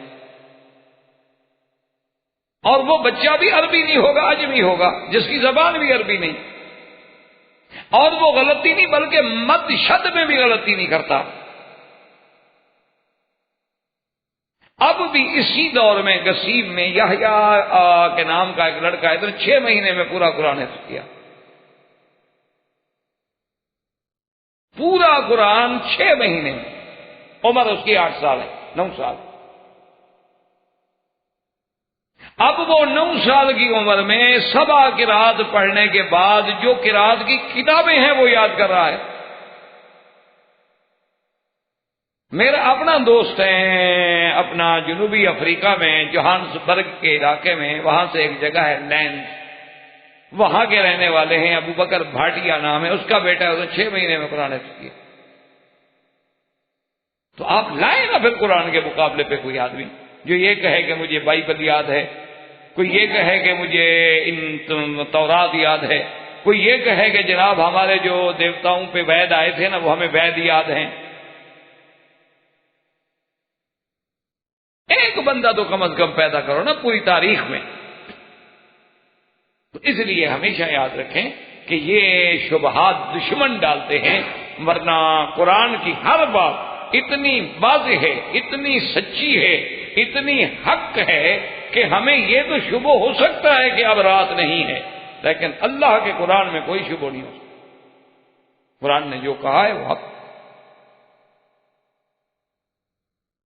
اس لیے موسیٰ علیہ السلام کے ساتھ جب کلام ہو گیا، اللہ نے 2 معجزے عطا فرمائے، ایک معجزہ عصا اور ایک ید بیضا، اور حکم دیا کہ آپ جائیں فرعون کے مقابلے میں اس کو دعوت. موسیٰ علیہ السلام نے عرض کیا کہ میرا اللہ، میرے بھائی کو بھی میری طاقت کے لیے، میری قوت کے لیے مہربانی فرما کے انہیں بھی آپ جو ہے مقام نبوت سے سرفراز اگر فرما دیں. اخی ہارون افصح منی لسانا، مجھ سے زیادہ بہتر بات کرنے والا. اللہ نے دعائیں منظور فرما لی۔ موسیٰ علیہ السلام اپنی بیوی بچے کو لے کے مصر آئے۔ ہارون علیہ السلام پہلے سے مصر میں تھے، آپ کے والدین جو ہیں وہ بھی مصر میں تھے، کیونکہ آپ تو بچپن میں چلے گئے تھے، وہاں فرعون کے ہاتھ میں آ گئے اور گھر سے چلے گئے، پھر 30 سال آپ نے وہاں گزارے تھے، تو آپ کو گھر والوں نے مل کے بڑی خوشی کا اظہار کیا۔ اس کے بعد حضرت ہارون کو لے کر فرعون کے مقابلے پر فرعون کے دربار میں پہنچے۔ اس وقت جو فرعون تھا وہ وہی رامیس الثانی۔ موسیٰ علیہ السلام کا آ کے مکالمہ ہوا۔ پہلے تو اس نے کوشش یہ کی کہ موسیٰ علیہ السلام کو ملنے کی اجازت بھی نہ ملے، تو بعض مفسرین نے کتب سابقہ کے حوالے سے یہ لکھا ہے کہ ان لوگوں نے منع کر دیا موسیٰ علیہ السلام کو ملنے سے، لیکن ایک دن موسیٰ علیہ السلام جو تھے ان کے کہنے کے بغیر اپنے بھائی کو لے کے گئے اور جا کے دربار میں پہنچ گئے، اور اللہ نے ایسی ہیبت ڈالی کہ کوئی روک نہ سکے۔ بہرحال جب گئے اور آپ نے موسیٰ علیہ السلام نے ان کو خطاب کیا، اللہ کی توحید کی دعوت دی، تو وہ بگڑ گیا۔ اس نے کہا کہ آپ کون؟ تو اب تو میرے گھر میں پلے، الم نربک فینا ولید، اور پھر آپ آج ہمیں چیلنج کرنے کے لیے آئے ہوئے ہیں، اور آپ نے ہمارا ایک بندہ مار دیا تھا قبطی۔ تو سیدنا موسیٰ علیہ السلام نے فرمایا کہ عقل کی بات کرو، اگر میں نے بندہ مارا تھا، میرا مارنے کا ارادہ بھی نہیں تھا، نہ قتل عمد تھا، میں نے اس کو 2 آدمیوں کو لڑنے سے چھڑایا اور اس کو تھپڑ مارا تو وہ مر گیا، لیکن اس کے بعد بھی میں آپ لوگوں کے ظلم کے خوف سے چلا گیا، اور پھر اللہ نے مجھے نبوت سے سرفراز فرمایا۔ اس وقت میں نبی بھی نہیں تھا، میں پیغمبر نہیں تھا۔ باقی یہ پر بات رہی کہ آپ نے مجھے پالا ہے، پوسا ہے، کھلایا ہے، پلایا ہے، تو میری قوم کے لاکھوں بندے جو آپ کی غلامی کر رہے ہیں، میری قوم کے 6 لاکھ بندے کو غلام بنا کے اپنے کام کراؤ اور ان کے ایک بچے کو 30 سال کھانا دے دو، تو یہ زیادہ مہنگا ہے؟ کیا کہہ رہے ان ابت بنی اسرائیل، تم نے تو میری پوری قوم کو غلام بنا ڈالا ایک بچے کو کھلانے کے بدلے میں۔ اب فرعون سے مقابلہ ہوا۔ فرعون نے مطالبہ کیا کہ اچھا ہم زیادہ بحث میں نہیں پڑتے، اگر تمہارے پاس کوئی نشانی ہے تو دکھلاؤ جو دلالت کرے کہ آپ سچے رسول ہیں۔ تو موسیٰ علیہ السلام نے فَأَلْقَىٰ عَصَاهُ، آپ نے وہ اپنی لکڑی مبارک ڈالی، وہ ایک بہت بڑا اژدہا بن گیا۔ اس کے بعد پھر آپ نے اٹھا لی، اور اس کے بعد پھر آپ نے اپنا ہاتھ مبارک جو تھا اپنی جیب میں لیا، وَنَزَعَ يَدَهُ فَإِذَا هِيَ بَيْضَاءُ لِلنَّاظِرِينَ، اور جب ہاتھ سامنے کیا تو روشن، تو وہ دیکھ کے حیران رہ گئے۔ لیکن فرعون نے فوری طور پر جو تھی بات کا رخ بدلنے کے لیے اپنی ملا، اپنے وزیروں سے، اپنی کابینہ کے اراکین سے کہا کہ معلوم ہوتا ہے یہ جادوگر۔ اصل وجہ کیا ہوتی ہے یاد رکھے، ایک تو یہ ہے کہ جادوگر بھی تو ایسی شعبدہ بازیاں دکھاتے ہیں، تو جب اللہ کے نبی پر ایسی چیزیں خبارے کے عادات ظاہر ہوں، تو اب یا تو آدمی نہ جاننے والا ہو تو وہ بھی جادو سمجھ سکتا ہے، یا اگر دشمن ہو تو یہی دھوکہ دے سکتا ہے نا کہ بھائی یہ بھی جادو ہے۔ ورنہ جادوگروں کی سیرت اور انبیاء کی سیرت میں آسمان و زمین کا فرق ہے۔ وہ غلاظت کے مجسمے ہوتے ہیں اور یہ نظافت کے مجسمے ہوتے ہیں، وہ جھوٹ کے بنے ہوئے ہوتے ہیں اور یہ صدق و عدل میں گھڑے ہوئے ہوتے ہیں۔ وہ تو دونوں کی زندگی خود بتا رہی ہوتی ہے کہ یہ نبی ہے، یہ جادوگر ہے۔ اب ایک 12 سال کے بچے سے بھی پوچھو مرزا غلام احمد قادیانی کے بارے میں، وہ آپ کو بتا دے گا کہ یار یہ نبی نہیں ہو سکتا۔ ایک آنکھ سے ایسا ہے، پھر ساری زندگی انگریزوں کا عرضی نویس رہا ہے، عدالت کے باہر بیٹھ کے درخواستیں لکھا کرتا تھا، یہ تو عام آدمی ہے، یہ کیسے نبی بن گیا؟ کوئی خصوصیت نہیں، کوئی اس کے اندر وصف نہیں، کوئی ایسی صفت نہیں جس سے کم از کم کوئی ایک نمایاں بندہ تو پہچانا جائے، اس میں کوئی نمایاں ہونے کی حیثیت تو ہو نا جی۔ تو بہرحال یہ ہے کہ اس نے فرعون نے فوراً یہ بات اختیار کی، انہوں نے کہا کہ یہ جادوگر ہیں اور بتائیں کہ کیا کریں۔ انہوں نے کہا ارجع واخاہ، انہوں نے کہا کہ ان کو چھوڑ دیں، کچھ نہ کہیں۔ اس کے وزیر جو تھے انہوں نے ایک اللہ کے بہت بڑے بندے تھے، وہ حجاج ابن یوسف کی دربار میں پیش ہوئے تو حجاج نے اپنے ساتھیوں سے پوچھا کہ اس کا جرم آپ نے دیکھ لیا ہے کہ اس نے میری بغاوت کی ہے تو اس کی سزا کیا ہونی چاہیے؟ اس نے کہا کہ جی باقی کی سزا موت ہی ہے اور کیا ہونی چاہیے۔ تو وہ سن کر ہنس پڑے۔ تو اب حجاج جیسے عامر کو دیکھا نا جی، عامر کے لیے یہ بہت بڑا غصہ ہوتا ہے نا کہ وہ کسی کو سزا دے اور اگلا مسکرائے، اس سے بڑی سزا اس کے لیے کیا ہو سکتی؟ تو اس نے کہا کہ عجیب بات ہے، تم کیوں مسکرا رہے ہو؟ اس نے کہا نہیں، میں تمہارے وزیروں کی عقل پہ رو رہا ہوں، مجھے ہنسی آ گئی تمہارے وزیروں پر۔ اس نے کہا کیسے؟ اس نے کہا یار تیرے وزیروں سے تو فرعون کے وزیر بھی اچھے۔ انہوں نے کہا وہ کیسے؟ انہوں نے کہا تھا ارجہ واقع ہو، موسیٰ علیہ السلام ان کے بھائی کو چھوڑ دو، کچھ نہ کہو، مقابلہ کرو ان کا۔ تمہارے وزیر فوراً کہہ دیتے ہیں قتل کرو، تو تمہارے وزیروں سے فرعون کے وزیر بہتر ہوئے کہ نہیں ہوئے؟ تو بہرحال انہوں نے مشورہ دیا کہ ارسل فی البدائن حاشرین، کہ اپنے مدائن میں، شہروں میں آپ حکم بھیجیں جناب، ہمارے پاس بھی جادوگروں کی کمی ہے، اگر یہ جادوگر ہیں تو مقابلہ کرتے ہیں ان کا۔ تو انہوں نے بہرحال اپنے جادوگروں کو بلایا، موسیٰ علیہ السلام سے کہا کہ اچھا بتاؤ کہ تم ہمارے بندوں کا مقابلہ کرو، اور اگر مقابلہ کرنے کے بعد تم کامیاب ہو گئے تو ہم پھر تمہارے موضوع پہ غور کریں۔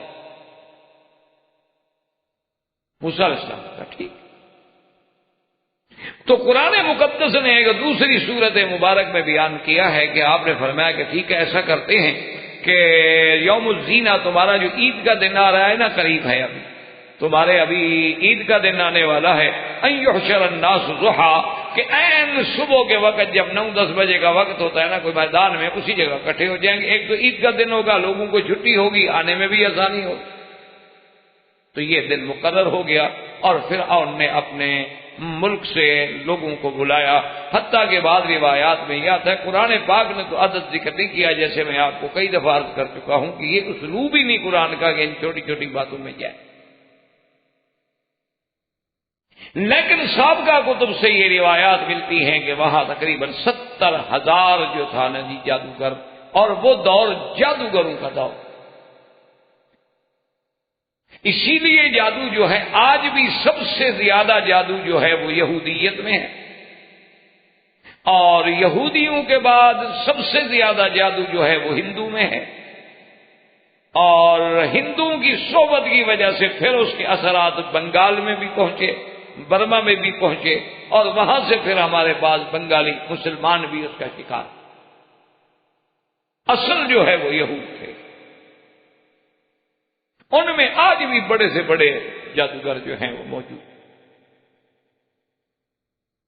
تو موسیٰ علیہ السلام کے مقابلے پر جب وہ جادوگر آئے اور آ کے فرعون کو ملے تو سب سے پہلی بات ہی انہوں نے یہ کی کہ اِنَّا لَنَا لَأَجْرًا إِن كُنَّا نَحْنُ الْغَالِبِينَ، کہ اے فرعون ہمیں یہ بتاؤ کہ اگر ہم موسیٰ علیہ السلام سے آج مقابلہ جیت جائیں تو ہمیں کچھ ملے گا بھی کہ نہیں؟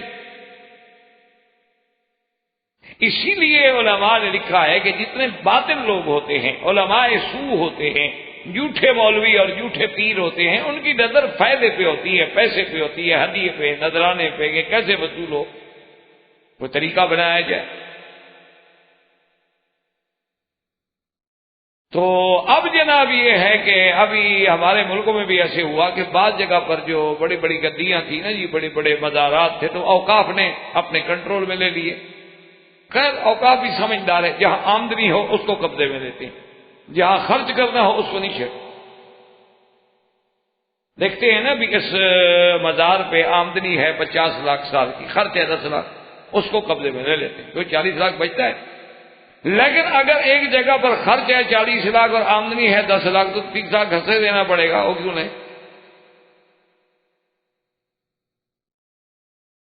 تو انہوں نے بہرحال بعض مزارات پہ کنٹرول کیا۔ تو اب جناب وہاں کے جو اصل وہ گدی نشین تھے، وہ سجادے تھے، جو ان کے پیر زادے تھے، جو پہلے سے کنٹرول پہ چلے آ رہے تھے، ان کے لیے تو مسئلہ پیدا ہو کہ ہم کیا کریں۔ وہ تو اوقاف نے صندوق رکھ دی، وہ جناب سیلڈ ہے کہ جو بھی مرید آئے جناب اس میں نظر نیاز ڈالے، وہ نکلے گی تو پھر اوقاف وہ وصول کرے گی، تو پیر صاحب کو کیا ملے؟ تو ان لوگوں نے جناب کمال ہوشیاری سے بہت سارے مقامات پر ایسے طریقے اختیار کیے کہ وہاں مزارات کے قریب میں اوپر سے جگہ بنا کے سوراخ کر کے نیچے اپنا پائپ لگا کے اپنے گھروں تک پہنچا دیا کہ جب آؤ سلام کرو تو نذرانہ اس میں ڈال دیا کرو، ہمارے گھر میں پہنچ جائے گا، تو صندوق میں نہ ڈالا۔ تو فن ہے لوٹنے کا، اللہ تبارک و تعالیٰ معاف فرمائے۔ تو بہرحال تو انہوں نے یہ لکھا ہے کہ علماء سو جو ہیں ان کی نظر یہ ہوتی ہے کہ مجھے ملے گا کیا، اور اللہ والے کی نظر یہ ہوتی ہے کہ میرا رب راضی۔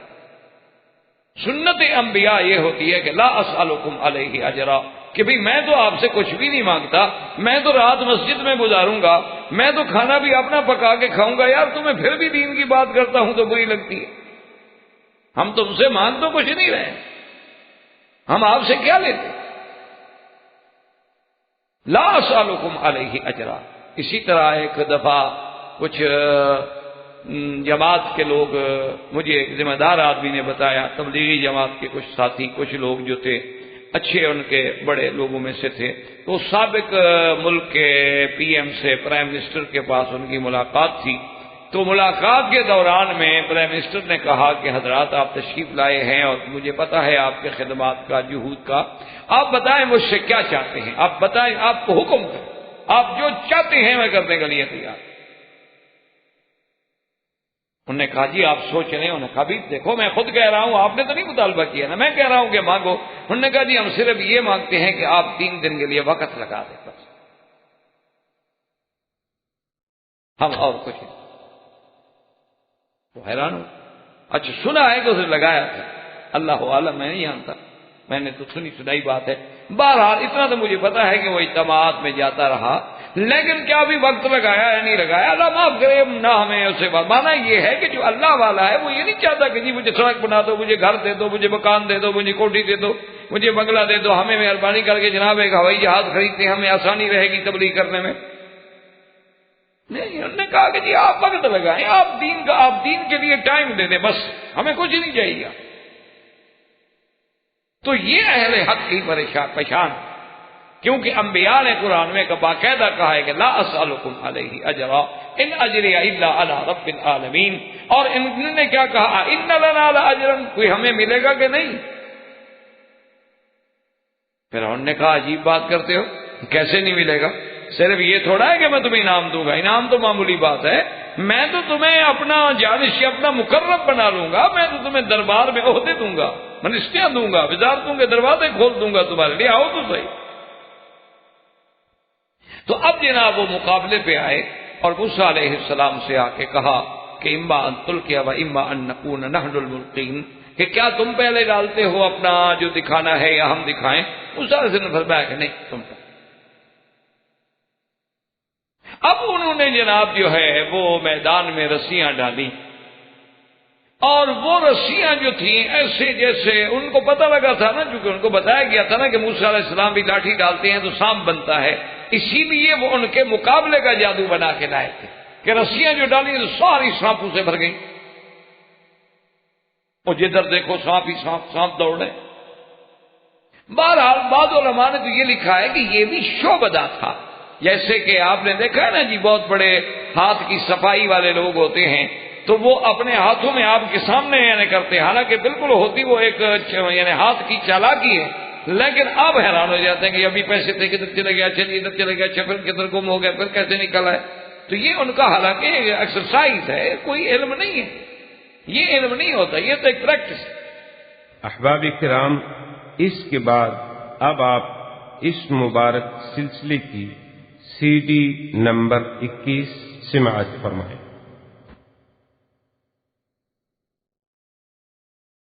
سماعت فرمائیں۔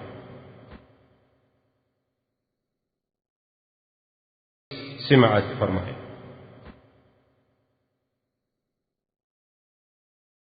سماعت فرمائیں۔